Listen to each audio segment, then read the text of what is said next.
el libro más leído por todas las generaciones, la luz que alumbra tu camino, el alimento que fortalece tu espíritu.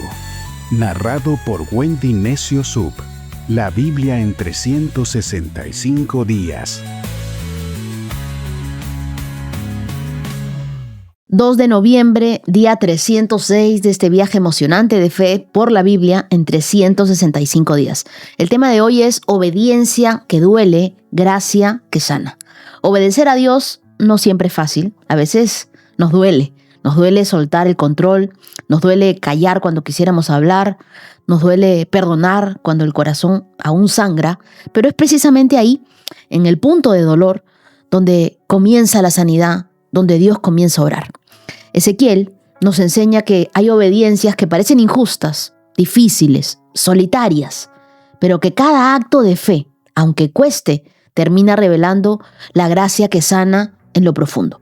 Las lecturas que nos acompañan el día de hoy las encontramos en Ezequiel capítulo 3, verso 16, hasta el capítulo 6, verso 14, cuando el llamado pesa, pero el amor sostiene. Luego leeremos Hebreos capítulo 4, versos del 1 al 16, y vamos a aprender de entrar al descanso de Dios, que solo la confianza en Dios nos puede dar. Luego leeremos el Salmo 104, versos del 24 al 35, donde aprenderemos del Dios que sostiene la vida con su sabiduría. Y por último, Proverbios capítulo 26, verso 27. Cuidado con las trampas que uno mismo cava. Dios no está en busca de obediencia perfecta, sino de corazones dispuestos a obedecerle. Es distinto. Cada vez que tú dices sí, aunque duela, Dios se mueve a tu favor. Dios usa la obediencia que duele para escribir historias que sanan.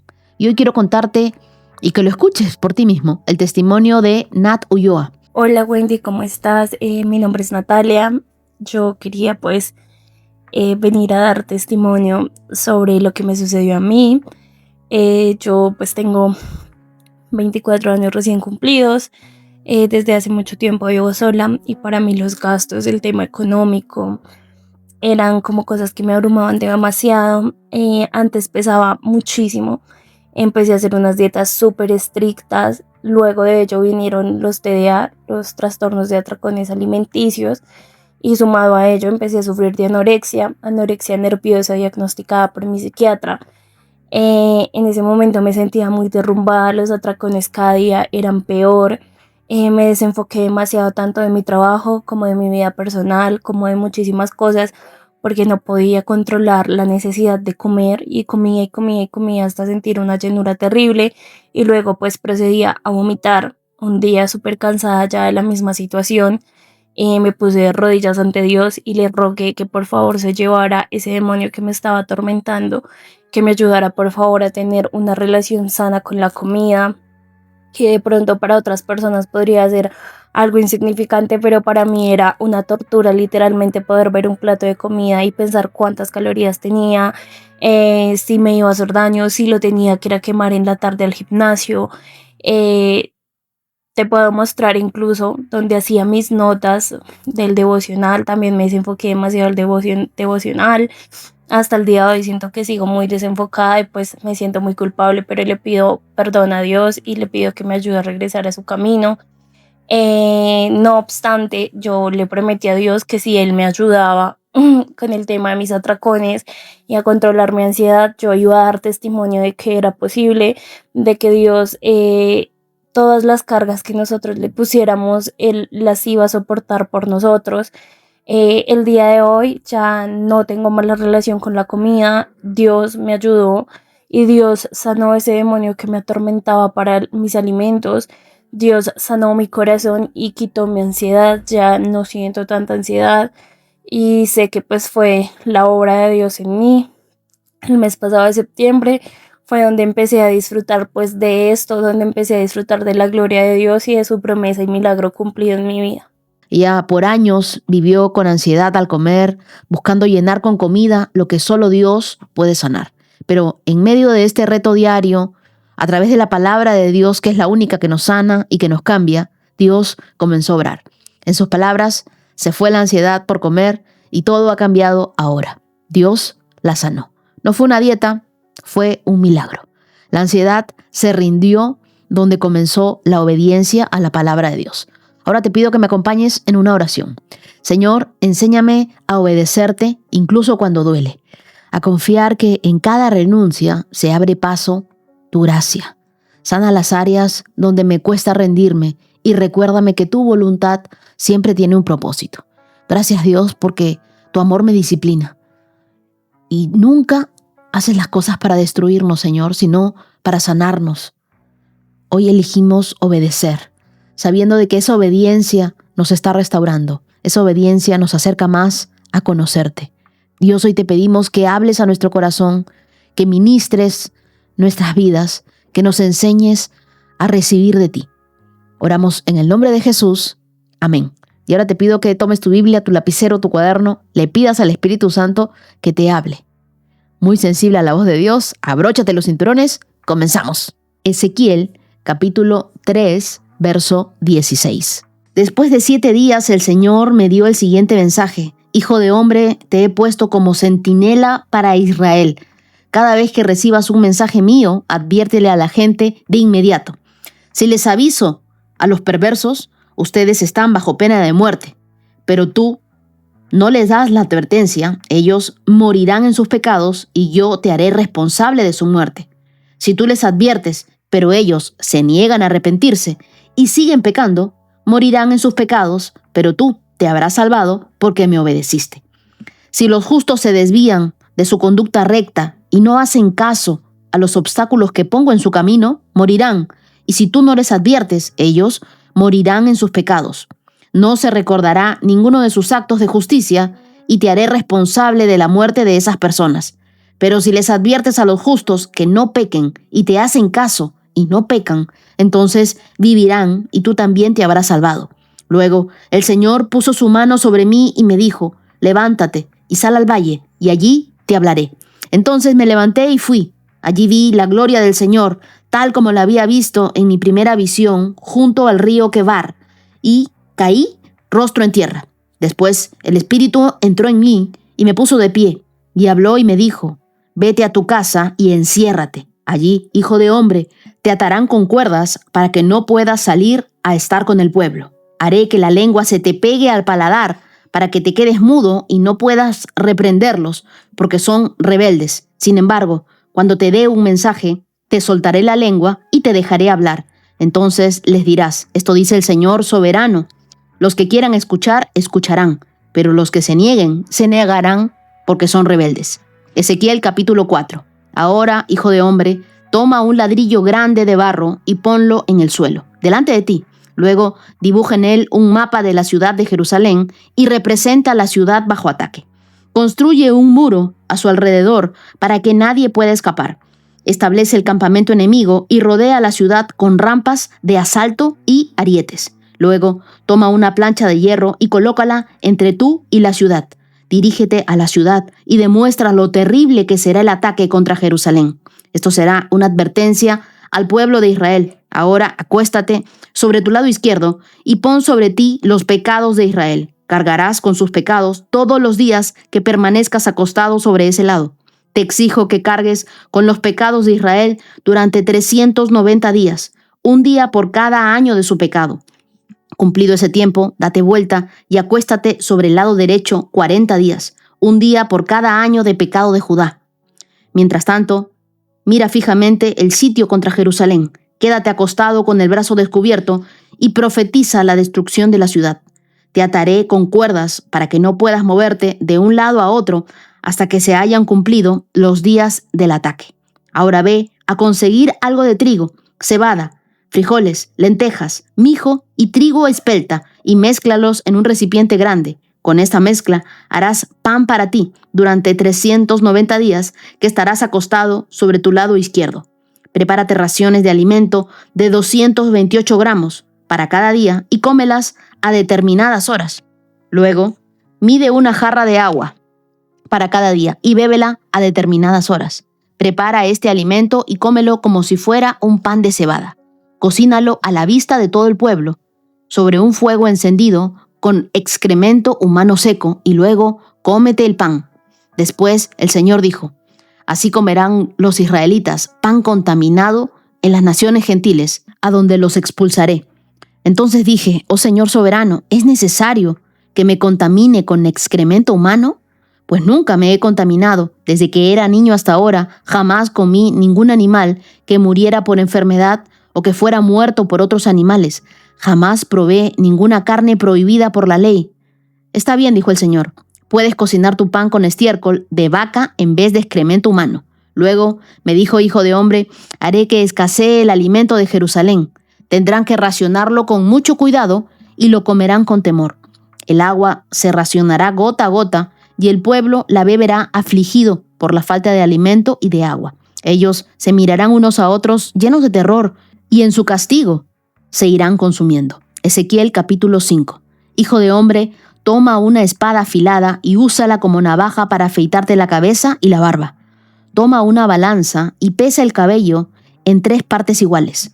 Coloca una tercera parte del cabello en el centro del mapa que hiciste de Jerusalén después de representar el ataque a la ciudad. Quémalo allí. Esparce otra tercera parte del cabello sobre todo el mapa y córtalo con una espada. Arroja la otra tercera parte al viento, porque yo esparciré a mi pueblo contra la espada. Conserva apenas un poquito de cabello y átalo en tu túnica. Luego toma alguno de esos cabellos y arrójalos al fuego para que se consuman. De ese remanente se esparcirá un fuego que destruirá a todo Israel. El Señor soberano dice, esto es una ilustración de lo que le ocurrirá a Jerusalén. Yo la expulsé en el centro de las naciones, pero ella se rebeló contra mis ordenanzas y decretos, y resultó ser aún más perversa que las naciones vecinas. Se ha negado a obedecer las ordenanzas y los decretos que le di para que siguiera.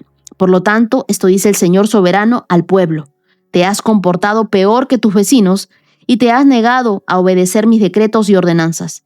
Ni siquiera has vivido a la altura de las naciones que te rodean. Por lo tanto, a la vista de todas las naciones, a causa de tus ídolos detestables, te castigaré como nunca he castigado a nadie, ni volveré a hacerlo jamás. Los padres se comerán a sus propios hijos, y los hijos se comerán a sus padres. Te castigaré y esparciré a los pocos que sobrevivan a los 4 vientos. Tan cierto como que yo vivo, dice el Señor soberano, te eliminaré por completo. No te tendré ninguna lástima, porque has contaminado mi templo con tus imágenes repugnantes y tus pecados detestables. Una tercera parte del pueblo morirá de hambre y de enfermedades en la ciudad. Otra tercera parte será masacrada por el enemigo fuera de las murallas de la ciudad. A la otra tercera parte la dispersaré a los 4 vientos y la perseguiré con mi espada. Entonces, por fin mi enojo se habrá desahogado y quedaré satisfecho. Cuando se haya calmado mi furia contra ellos, todo Israel sabrá que yo, el Señor, les hablé enojado de celos. Así que te convertiré en ruinas, en una burla ante los ojos de las naciones vecinas y de todos los que pasen por allí. Te volverás objeto de burla, de mofas y de horror. Servirás de advertencia a las naciones que te rodean. Ellas verán lo que sucede cuando el Señor castiga con enojo a una nación y la reprende, dice el Señor. Haré que te lluevan las flechas mortales de hambre para destruirte. El hambre se volverá cada vez más terrible hasta que haya desaparecido la última migaja de alimento. Junto con el hambre te atacarán animales salvajes y te arrebatarán a tus hijos. La enfermedad y la guerra acechará tu tierra y mandaré la espada del enemigo contra ti. Yo, el Señor, he hablado. Ezequiel capítulo 6. Nuevamente recibí un mensaje del Señor, hijo de hombre. Ponte de cara a los montes de Israel y profetiza contra ellos. Proclama este mensaje de parte del Señor soberano contra los montes de Israel. Esto dice el Señor soberano a los montes y a las colinas, a los barrancos y a los valles. Estoy por provocar guerra contra ustedes y aplastaré sus santuarios paganos. Todos sus altares serán demolidos y sus lugares de culto quedarán destruidos. Mataré a la gente delante de sus ídolos. Arrojaré a los cadáveres delante de sus ídolos y desparramaré sus huesos alrededor de sus altares. Donde quiera que vivan, habrá desolación y destruiré sus santuarios paganos. Sus altares serán demolidos, sus ídolos aplastados, sus lugares de culto derribados y todos los objetos religiosos que hayan hecho destruidos. El lugar quedará sembrado de cadáveres y sabrán que solo yo soy el Señor. Sin embargo, permitiré que algunos de mi pueblo escapen de la destrucción, y esos pocos serán esparcidos entre las naciones del mundo.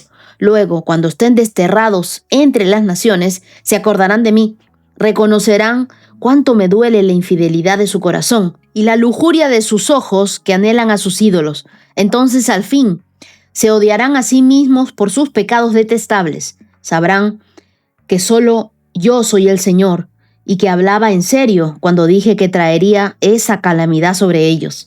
Esto dice el Señor soberano. Den palmadas y pataleen en señal de horror.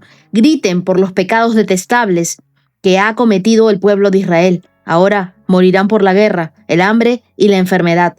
La enfermedad, herida de muerte, a los que estén desterrados en lugares lejanos. La guerra destruirá a quienes estén cerca, y cualquiera que sobreviva morirá a causa del hambre. Entonces, por fin, desahogaré mi furia en ellos. Sabrán que yo soy el Señor cuando sus muertos queden esparcidos en medio de sus ídolos y en torno a sus altares, sobre cada colina y montaña y debajo de todo árbol frondoso y cada árbol grande que da sombra, es decir, en los lugares donde ofrecían sacrificios a sus ídolos. Los aplastaré y dejaré desoladas sus ciudades desde el desierto del sur hasta Ribla en el norte. Entonces sabrán que yo soy el Señor. En Ezequiel capítulo 3, en los versos del 16 al 17, Dios establece a Ezequiel como el centinela del pueblo. En tiempos antiguos, un centinela vigilaba las murallas de la ciudad y daba alarma cuando veía peligro. Ahora, Ezequiel debía advertir al pueblo, no de un ejército, sino del juicio espiritual que se acercaba. Cuando el corazón se enfría, la advertencia de Dios es un acto de amor, no de condena. Ser centinela es cuidar las almas de aquellos que aún no ven el peligro. En los versos del 18 al 19, Ezequiel debía hablar, aunque supiera que nadie lo escucharía. Su tarea no era convencer, su tarea era obedecer. Y creo que es la misma nuestra. Dios no lo juzgaría por los resultados, sino por su fidelidad al mensaje. Él dice, nuestra responsabilidad no es producir fruto, sino permanecer en la vid. Esa frase resume el corazón del ministerio fiel. Cada creyente hoy es también un centinela espiritual. Callar cuando vemos que alguien se aleja de Dios es como ver fuego en casa ajena y no avisar. El silencio puede volverse cómplice, así que no te quedes callado, habla. En el capítulo 3, versos 20 y 21, Dios deja claro que cada persona es responsable de sí misma, pero los creyentes somos responsables de advertir. Ojo, no por miedo al castigo, sino por amor. Compartir la verdad es un acto de misericordia. Amar no siempre es complacer. A veces, amar es confrontar y hacerlo con ternura, hacerlo de acuerdo a como te haya dicho el Espíritu Santo. En Ezequiel 3, en los versos del 22 al 23, Ezequiel cae rostro en tierra ante la gloria de Dios y reconoce su pequeñez. Yo creo que no hay llamado sin quebranto. Quien ve a Dios de cerca, quien experimenta la presencia de Dios, también ve su propia debilidad. Y humildad no es pensar menos de ti, sino pensar menos en ti y más en lo que Dios quiere hacer contigo. El profeta recibe fortaleza para soportar lo que viene. Dios lo levanta, pero también le muestra que habrá silencio. En los versos 24 y 27, Ezequiel no podía hablar hasta que Dios le diera las palabras. Y este detalle revela una verdad profunda. Cuando el Espíritu no habla, el hombre debe guardar silencio. Vivimos en un mundo de ruido y Dios busca voces que hablen solo cuando Él lo indique. No necesitamos hablar mucho, necesitamos hacerlo cuando sea una orden de Dios, cuando tengamos la unción para hablarlo. En Ezequiel capítulo 4, Dios le pide a Ezequiel que construya una maqueta de Jerusalén sitiada. Cada acción profética tenía un propósito simbólico. El mensaje debía verse, no solo oírse. Así como un artista comunica con su obra, Ezequiel comunicaba con gestos, y estos gestos despertaban la conciencia. En los versos del 4 al 8, él se acuesta sobre su lado izquierdo 390 días y luego sobre el derecho 40 días, representando el castigo de Israel y el castigo de Judá. Cada día simbolizaba un año. Este acto demuestra perseverancia en la obediencia, Dios no busca solo grandes actos de fe, sino constancia en lo cotidiano. En los versos del 9 al 17 hay una petición un poco extraña. La escasa ración de pan y el agua simbolizaban el hambre que vendría con el asedio. Dios incluso le pide cocinar su pan, pero cocinarlo con excremento. Sí, no leímos mal. Y lo hace para que esto represente la impureza del pueblo. Pero Ezequiel en ese momento ora y le dice a Dios, pero si yo hago eso me haría impuro. Y Dios le da una respuesta y le dice, bueno, usa el estiércol de animal. Y aquí vemos la sensibilidad de Dios con sus siervos. Cuando ellos oran, Dios escucha nuestras limitaciones, pero nunca anula su propósito. Dios no nos llama a nosotros porque seamos fuertes. Él nos llama para mostrar su fuerza en nuestra debilidad. Luego, en el capítulo 5, en los versos del 1 al 4, nos hablan sobre el cabello dividido. Y esto suena extraño, pero Dios le ordena a Ezequiel afeitar su cabeza, su barba, símbolo de duelo, símbolo de humillación, y luego dividir ese cabello en 3 partes, una quemada, otra esparcida y otra golpeada con espada. Cada parte representaba lo que sucedería con el pueblo. Una tercera moriría en Jerusalén, otra en el exilio y otra por la espada. Pero una pequeña porción, guardada en su túnica, simbolizaba el remanente fiel. ¿Qué nos enseña esto? Que aún en el juicio, Dios preserva a quienes le pertenecen. Siempre hay un pequeño resto que mantiene viva la fe. En los versos del 5 al 10, Jerusalén, llamada a ser ejemplo de santidad, se volvió peor que las naciones paganas. El pecado del pueblo era tan profundo que contaminó incluso el templo, el lugar donde habitaba la presencia de Dios. Hoy el templo somos nosotros y contaminamos el santuario cuando guardamos rencor, cuando tenemos envidia, cuando vivimos una doble vida, porque nada escapa de la vista de Dios. En los versos del 11 al 13 del capítulo 5, Dios declara que cumplirá su palabra. Ojo que no eran amenazas huecas, sino advertencias de un padre que estaba dispuesto a disciplinar con amor. La corrección de Dios nunca busca humillarnos, sino devolvernos al propósito que nosotros nos hemos olvidado. Dios no se complace en castigarnos, pero Él cumple lo que promete, para que nosotros aprendamos a confiar en que su palabra siempre se cumple, tanto en el juicio como en la misericordia. En el capítulo 6 de Ezequiel, versos del 1 al 7, Ezequiel profetiza contra los montes de Israel, donde el pueblo había puesto altares a sus ídolos. Estos montes altos representaban lugares de adoración falsa. Y Dios promete derribar toda idolatría, recordándonos que cualquier cosa que ocupe su lugar, ya sea dinero, relaciones, reconocimiento, termina siendo un altar extraño. En los versos del 8 al 10, aquí aparece una luz entre tanta oscuridad. Dios preservará un remanente, pero será un pueblo quebrantado, un pueblo que lloraba por sus pecados, que reconocerá que solo el Señor es Dios. A veces Dios permite el quebranto en nuestras vidas para restaurar esa comunión perdida, esa relación que nosotros nos habíamos olvidado de tener. Y Dios nunca nos rompe para destruirnos, sino para reconstruirnos desde la verdad. Acuérdate que Él es el alfarero y nosotros el barro. El capítulo 6 concluye con una triple descripción del juicio: la guerra, el hambre y la enfermedad. Pero el objetivo no era una venganza, sino la redención de Dios. 75 veces en este libro se repite: entonces sabrán que yo soy el Señor. Porque cuando todo se derrumba, nosotros entendemos que solo Dios permanece, que allí conocemos a Dios. ¿Sí o no que cuando hemos pasado por momentos de prueba, por momentos difíciles en nuestra vida, hemos conocido a Dios en alguna de sus facetas? Por ejemplo, cuando hemos tenido escasez, cuando no hemos tenido mucha prosperidad, hemos conocido a Dios como nuestro proveedor. Entonces, nosotros podemos estar viviendo una situación de repente de enfermedad, y ahí es que conocemos a Dios como nuestro sanador. Entonces, allí sabremos quién es el Señor. Ezequiel fue un profeta que predicó con sus actos, cuando las palabras no bastaban. Su vida entera se volvió un mensaje viviente. Ser centinela hoy significa vivir con coherencia, hablar con amor, advertir con esperanza. La obediencia puede doler, pero el silencio cuesta más. Acompáñame en una oración. Señor, enséñanos a ser centinelas fieles, no de juicio, sino de amor. Que tu palabra no solo esté en nuestra boca, sino también en nuestro corazón. Líbranos de la tibieza, del miedo. Haznos sensibles a tu voz, firmes en tu verdad. Y cuando nos cueste obedecer, recuérdanos que tú estás en el monte, en el valle, en todo lugar, guiando cada paso con tu fidelidad eterna. Hoy oramos en el nombre de Jesús. Amén. Hebreos capítulo 4, verso 1.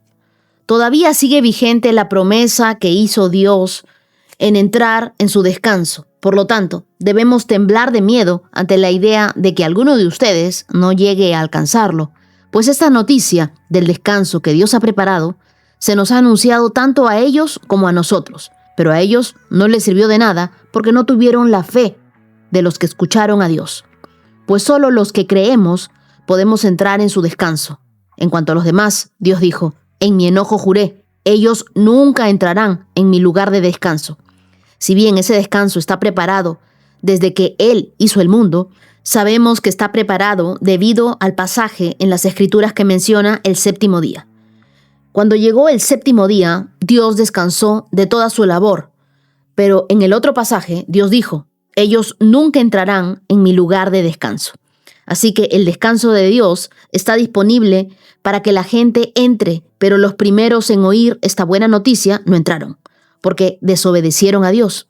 Entonces Dios fijó otro tiempo para entrar en su descanso, y ese tiempo es hoy. Lo anunció mucho más tarde por medio de David en palabras que ya se han citado: cuando oigan hoy su voz, no endurezcan el corazón. Ahora bien, si Josué hubiera logrado darles ese descanso, Dios no habría hablado otro día de descanso aún por venir.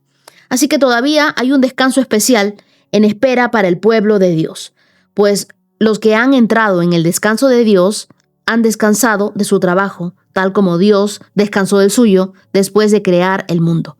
Entonces, hagamos todo lo posible por entrar en ese descanso, pero si desobedecemos a Dios, como lo hizo el pueblo de Israel, caeremos, pues la palabra de Dios es viva y poderosa, es más cortante que cualquier espada de dos filos, entra en el alma y el espíritu, entre la articulación y la médula del hueso, deja al descubierto nuestros pensamientos y deseos más íntimos. No hay nada en toda la creación que esté oculto a Dios, todo está desnudo y expuesto ante sus ojos, y es Él a quien rendimos cuentas.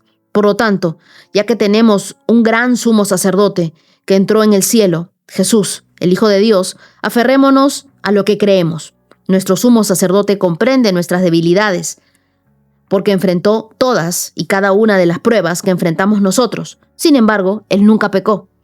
Así que acerquémonos con toda confianza al trono de la gracia de nuestro Dios. Allí recibiremos su misericordia y encontraremos la gracia que nos ayudará cuando más la necesitamos.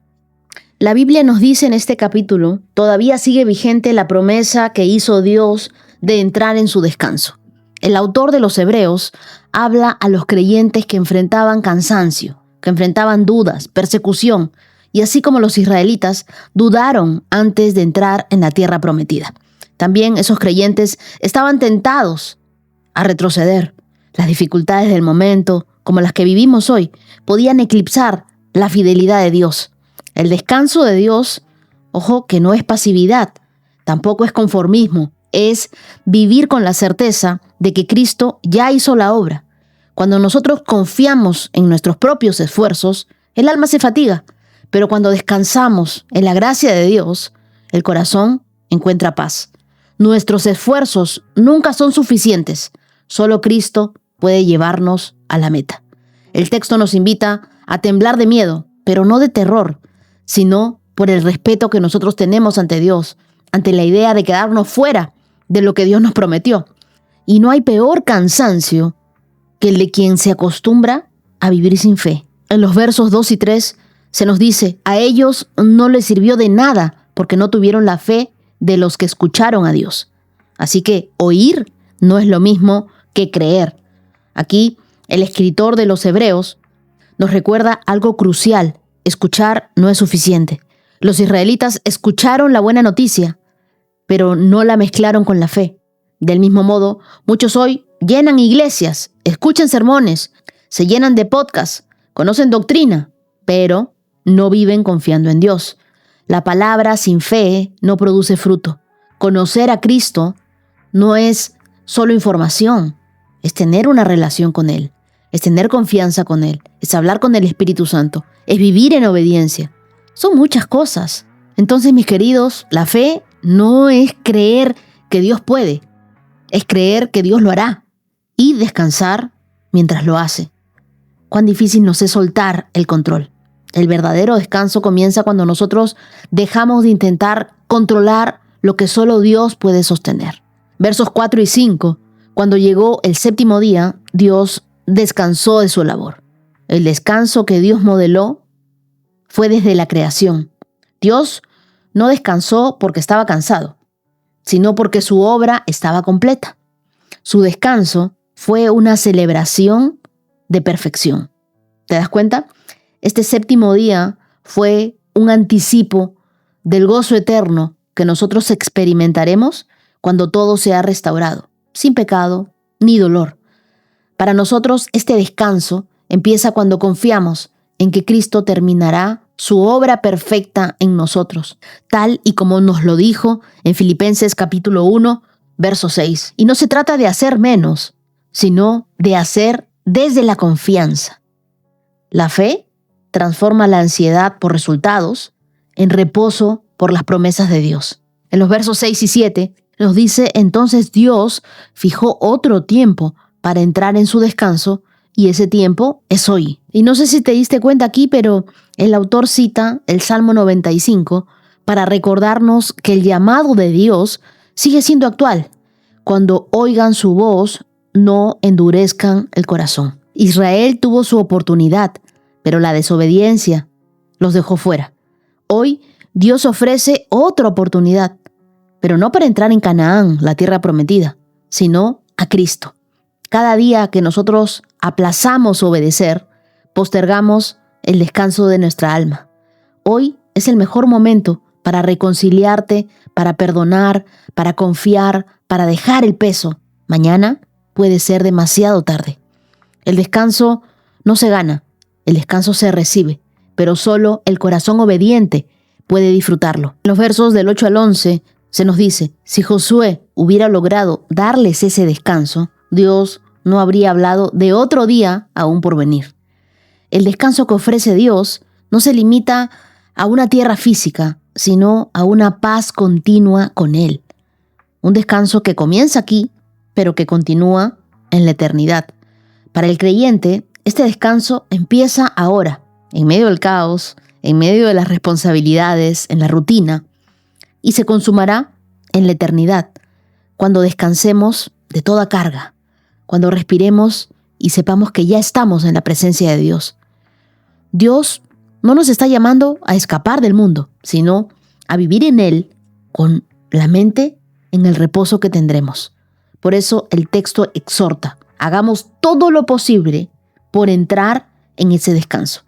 Ojo que no se trata de obras para ganar la salvación, sino de constancia para poder disfrutarla. Es decir, no vivas distraído, sino consciente de lo que ya tienes en Cristo. Esforzarse por descansar parece contradictorio, pero el esfuerzo consiste en mantenernos creyendo cuando todo invita a dudar. En los versos del 12 al 13, es uno de nuestros versos especiales porque nos hablan de la palabra de Dios. La palabra de Dios es viva y es poderosa, más cortante que cualquier espada de dos filos. Aquí el escritor nos muestra que es la palabra viva, una voz viva. Por eso es que nosotros, cada vez que leemos la Biblia, sentimos que Dios nos habla, porque es su voz viva en nosotros. Es como un bisturí que separa lo superficial de lo eterno. Revela las motivaciones, corrige, sana. La Biblia no fue escrita para informarnos. La Biblia fue escrita para transformarnos. Cada vez que nosotros abrimos la Escritura, el Espíritu Santo revela quiénes somos y también nos revela quién es Dios. Y aunque duele al principio leer la Biblia, tratar de entenderla, muchas veces nos corrige, esa cirugía espiritual produce descanso en nosotros, porque la verdad libera lo que la mentira oprime. Nada se puede ocultar ante Él. Su mirada no condena, su mirada comprende, su mirada restaura. Saber que Dios lo ve todo puede asustarnos, hasta que recordamos que Dios nos mira, pero no nos mira con ojos de juicio. Dios nos mira con ojos de amor. Él ve cada herida, Él ve cada lágrima, cada intento por avanzar, y aún así nos ama sin medida. La palabra de Dios nos revela lo que somos y también lo que no somos. Penetra hasta el centro de nuestra vida, moral y espiritual. Discierne lo que está dentro de nosotros, tanto lo bueno como lo malo. Las exigencias de la palabra requieren que tomemos decisiones. No solo debemos oír la palabra, también debemos permitir que ella moldee nuestra vida. En los versos 14 al 16 dice: ya que tenemos un gran sumo sacerdote que entró en el cielo, Jesús, el Hijo de Dios. En los tiempos antiguos, el sumo sacerdote solo podía entrar una vez al año al lugar santísimo. Jesús, en cambio, vive allí. Ese es su lugar. Él no solo lleva nuestras peticiones al Padre, es nuestra conexión constante con el trono de gracia. Te lo voy a explicar así. Mientras tú oras en la tierra, Cristo intercede por ti en el cielo. Jesús conoce nuestras debilidades porque las experimentó sin pecado. No hay tentación que Él no haya sentido, ni lágrima que Él no comprenda. Por eso cuando caemos, no debemos correr de Él, debemos correr hacia Él. La Biblia dice: acerquémonos con toda confianza al trono de la gracia. Allí encontraremos misericordia y gracia para cuando más las necesitemos. Esta es una de las invitaciones más hermosas del Evangelio. No se trata del trono de juicio, no se trata de un trono para ver qué tan bien te portaste, sino de un trono de gracia, de un trono de ayuda oportuna, de un trono de misericordia. La gracia de Dios no llega antes ni después. La gracia de Dios llega a tiempo. Descansar en Cristo es creer que incluso cuando no lo entiendes, Dios sigue obrando a tu favor. Así que, ¿qué es lo que nosotros debemos hacer? Creer antes de entender. El descanso no viene cuando todo está claro, sino cuando decides confiar en Dios. Debemos dejar de intentar controlar todo. La ansiedad es el resultado de querer ser Dios, y nosotros no somos Dios. Dejemos que Dios sea Dios y nosotros dejemos nuestras cargas en Él. Aprendamos a descansar en Dios.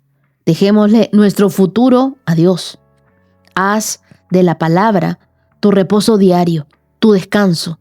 Cada lectura no solo te enseña, te limpia, te sana, aquieta tu alma. La palabra de Dios logra hacer algo en ti que nada puede hacer. Vive en ese descanso hoy. No esperes a tenerlo todo resuelto para tener paz. La paz viene cuando tú sueltas lo que ya no puedes cambiar. Acércate con confianza. No hay culpa tan grande que te impida llegar al trono de la gracia. Ora conmigo y dile: Señor, gracias porque tu promesa de descanso sigue abierta. Hoy quiero entrar no con miedo, sino con fe.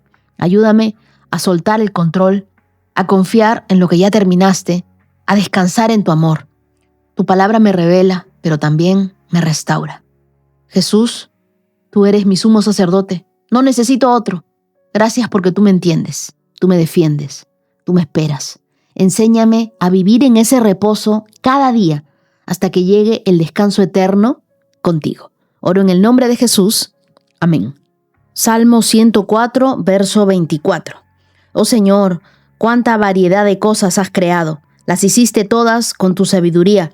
La tierra está repleta de tus criaturas. Allí está el océano, ancho e inmenso, rebosando de toda clase de vida, especies tanto grandes como pequeñas.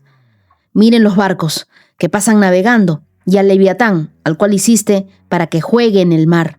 Todos dependen de ti para recibir el alimento según su necesidad. Cuando tú provees, ellos lo recogen. Abres tu mano para alimentarlos y quedan sumamente satisfechos. Pero si te alejas de ellos, se llenan de pánico. Cuando les quitas el aliento, mueren y vuelven otra vez al polvo. Cuando les das tu aliento, se genera la vida y renuevas la faz de la tierra. Que la gloria del Señor continúe para siempre, que el Señor se deleita en todo lo que ha creado. La tierra tiembla ante su mirada, las montañas humean cuando Él las toca. Cantaré al Señor mientras viva, alabaré a mi Dios hasta mi último suspiro. Que todos mis pensamientos le agraden, porque me alegro en el Señor. Que todos los pecadores desaparezcan de la faz de la tierra, que dejen de existir para siempre los perversos, que todo lo que soy alabe al Señor. Alabado sea el Señor. En los versos 24 al 26 se nos habla de la sabiduría en la creación. ¿Cuánta variedad de cosas has creado? Las hiciste todas con tu sabiduría. La tierra está repleta de tus criaturas. Este salmo es una sinfonía de adoración a la creación de Dios. El salmista contempla la diversidad del mundo y reconoce que nada fue hecho por azar. Todo, desde la inmensidad del mar hasta las criaturas más diminutas, fueron diseñadas con la sabiduría de Dios. Cuando la ciencia observa, la fe se maravilla.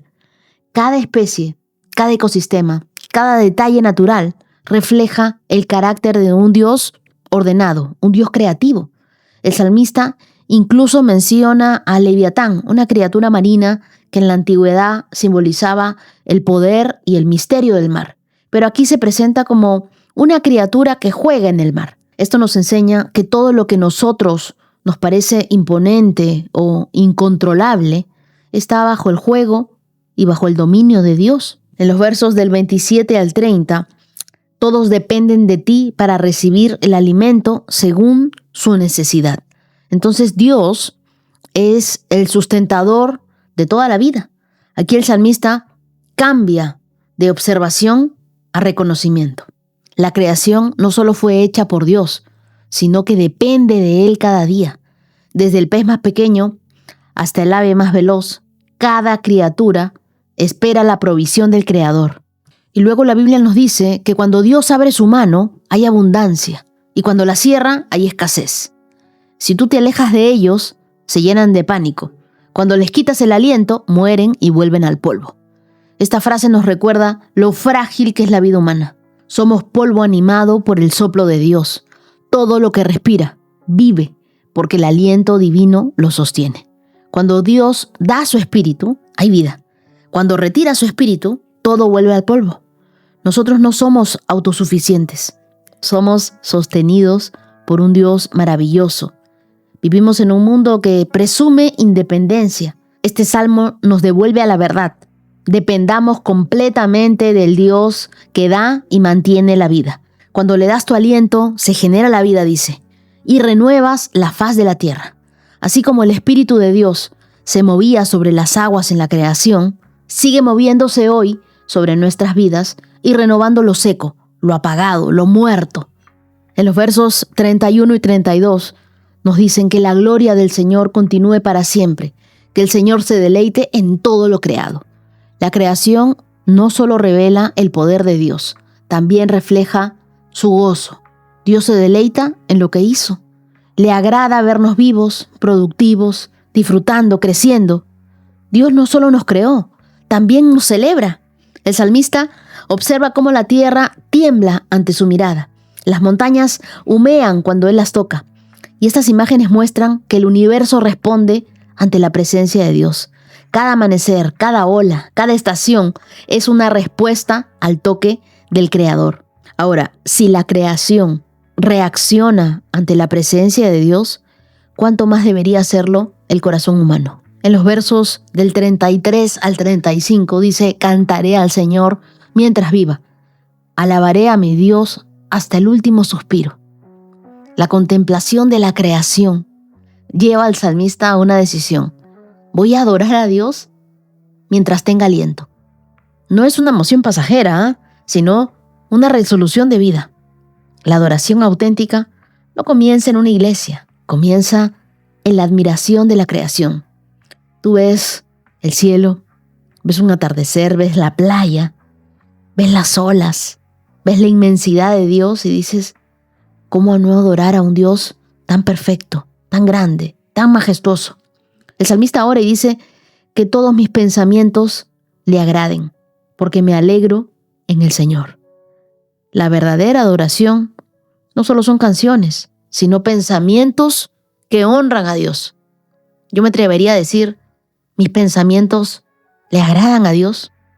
Mis pensamientos están llenos de Dios. Cuando nuestros pensamientos son puros, nuestra mente se convierte en un altar. El Salmo termina con una nota de justicia que dice que todos los pecadores desaparezcan de la faz de la tierra.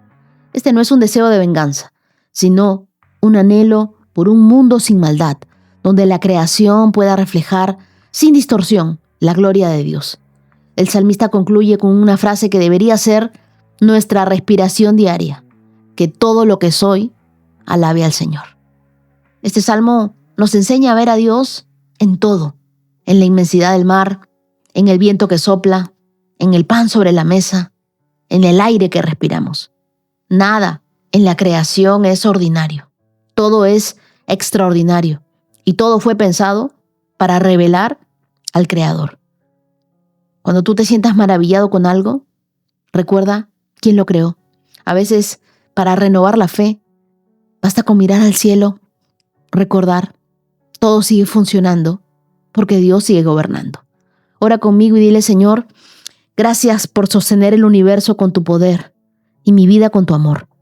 Abre tu mano y la tierra se llena de vida. Cierras tu mano y todo se vuelve al polvo. Enséñame a vivir asombrado por tu creación, agradecidos por tu provisión y fieles a tu llamado. Que todo lo que soy te alabe, no solo con mis palabras, sino con mi manera de vivir. Oro en el nombre de Jesús. Amén. Proverbios capítulo 26, verso 27. Si tiendes una trampa para otros, tú mismo caerás en ella. Si echas a rodar una roca sobre otros, no los aplastará a ellos, sino a ti. Yo lo llamaría a este proverbio: cuidado con las trampas que cavamos. El principio espiritual de la siembra y la cosecha está aquí, porque todo lo que hacemos regresa a nosotros. El texto usa dos imágenes poderosas, una trampa y una roca. Ambas representan acciones intencionadas de hacer daño a otros. El sabio nos advierte que quien actúa con malicia acaba atrapado por su propio plan. La maldad nunca llega a destino ajeno, siempre vuelve al remitente. En la cultura hebrea, cavar una trampa era una práctica literal usada para cazar animales.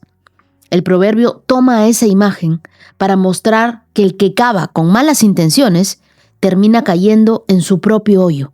Es como un boomerang. En otras palabras, el mal que planeabas para otros o contra otros abre un hoyo bajo tus propios pies. Y este principio se repite en varias partes de la Biblia. Eclesiastés capítulo 10, verso 8. El que cava un hoyo caerá en él. Oseas capítulo 8, verso 7.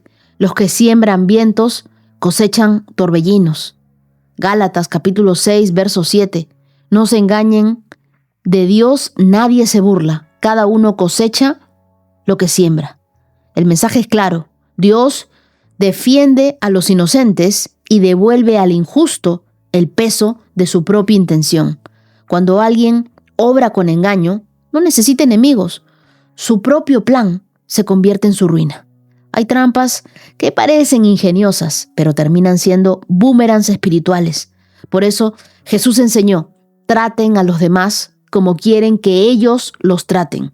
Y esto es Lucas capítulo 6, verso 31. El amor no cava fosas, el amor construye puentes. Luego, la segunda metáfora es acerca de la roca. Si echas a rodar una roca sobre otros, volverá sobre ti. Representa acciones impulsadas por venganza, por resentimiento. Y el sabio nos muestra que quien usa su fuerza o usa su influencia para aplastar a otros, finalmente será aplastado por su propia dureza. Y anótalo bien, finalmente todo regresa al que cavó la trampa. La amargura que lanzas se convierte en una piedra que te golpea. Y muchas veces nosotros creemos que al hablar mal, al manipular o al planear el mal de alguien, nos liberamos, nos estamos vengando. Pero lo que en realidad hacemos es poner peso sobre nuestra propia alma. El corazón que maquina maldad termina agotado, mientras que el que perdona, el que suelta, vive liviano, vive libre, vive en paz. No respondas mal con mal. Cada vez que tú intentas vengarte, solo extiendes el ciclo del dolor, porque la venganza envenena tu corazón. Ora por quienes te lastiman. La oración desactiva toda trampa del enemigo. ¿Y sabes qué? Suelta la piedra. No la cargues más. No cargues con rencor, porque esa roca que tú lanzas volverá rodando hacia ti. Deja la justicia en las manos de Dios. Él ve lo que otros no ven. Él sabe corregir con sabiduría perfecta. Cuando tú eliges perdonar, desactivas el hoyo que el enemigo cavó para ti. El sabio no solo nos advierte del peligro del mal, sino que nos enseña un principio de protección espiritual. Cuando tú haces lo correcto, aunque nadie te vea, Dios te levanta por encima de las trampas. Cada vez que tú eliges actuar con integridad, estás cavando pozos de bendición, no pozos de ruina. El mal regresa a quien lo hace, pero el bien también vuelve multiplicado. Ora conmigo y dile: Señor, examina mi corazón. Si he cavado trampas con mis palabras, con mis pensamientos, límpiame hoy. Enséñame a perdonar, a no responder mal con mal, a confiar en tu justicia. Quita de mí todo deseo de venganza, todo deseo de revancha, y dame un corazón que construye paz. Que cada acción, que cada palabra, que cada pensamiento que salga de mí deje huellas de amor y no de tropiezo. Oro en el nombre de Jesús. Amén. Día 306, check. Y hoy quiero saludar a mi querida familia que está cumpliendo años hoy 2 de noviembre. Con mucho cariño quiero felicitar a Francia Quinceno. Oro para que este nuevo año de vida venga lleno de salud, de respuestas de parte de Dios y que tengas un cumpleaños lleno de bendiciones.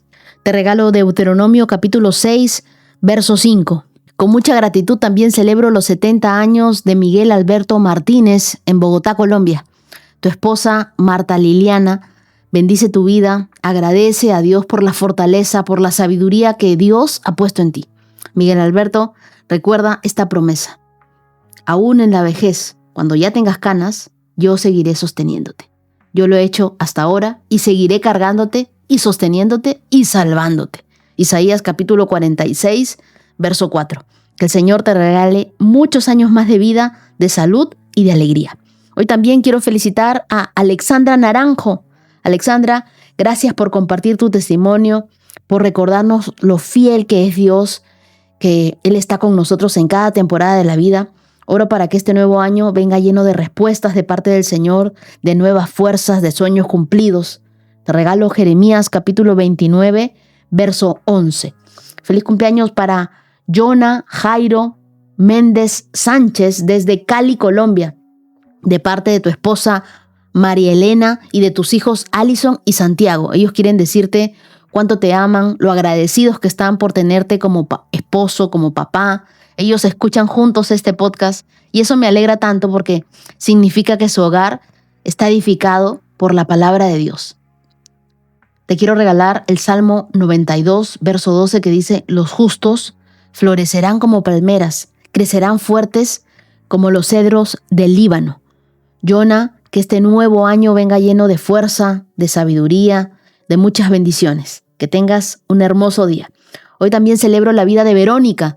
Verónica, que este nuevo año venga lleno de respuestas del cielo.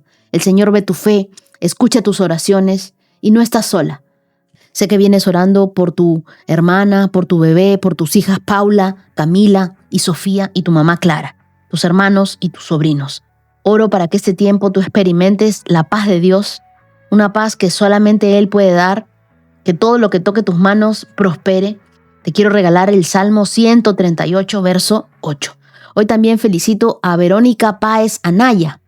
Te cuento que Lady Rocha Rodríguez me pidió que te enviara este saludo lleno de afecto, de admiración. Ella agradece a Dios por tu vida, por esa personalidad tan arrolladora que tienes, por ese brillo que tienes, por la hermosa amistad que las une. Que el Señor siga guiando tus pasos, siga llenándote de bendiciones en tu hogar y con el corazón de tus hijas. Te regalo Números capítulo 6, versos 24 al 26. Y también quiero felicitar a Carolina Arriola Rangel, que hoy celebra sus 44 años de vida. Tu mamá, Micaela, me escribió con el corazón en la mano para decirme cuánto te admira, cuánto te ama y cómo ha sido su brazo derecho en medio de su lucha. Qué bendición tener una hija que no solo acompaña, sino que te sostiene con amor y con fe. Que el Señor te recompense por cada gesto de ternura, por ese corazón tan fiel. Te quiero regalar Isaías capítulo 40, verso 31. Carolina, que este nuevo año te encuentre más llena de vida, de esperanza y rodeada del amor que tú misma siembras cada día. Hoy también quiero saludar hasta Houston, Texas, a Sebastián Zapata Fuentes, que celebra sus 33 años.